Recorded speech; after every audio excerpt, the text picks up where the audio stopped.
Alam nyo ba na dito sa Taguig may kainan tuwing weekend na siguradong matatakam at mabubusog ka sa dami ng mga choices.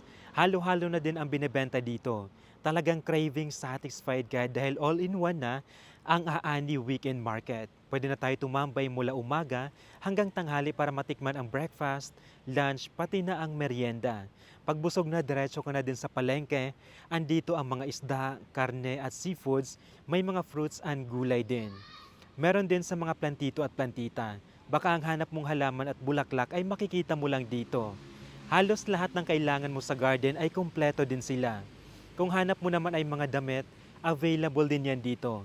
May pangbata, pang men and women. Open sila during Saturday and Sunday hanggang 2 p.m. Tumatanggap din sila ng cash and GCash as mode of payment. Yun lang muna ang update natin dito sa Aani. Pwede nyo ma-watch ang full vlog natin sa YouTube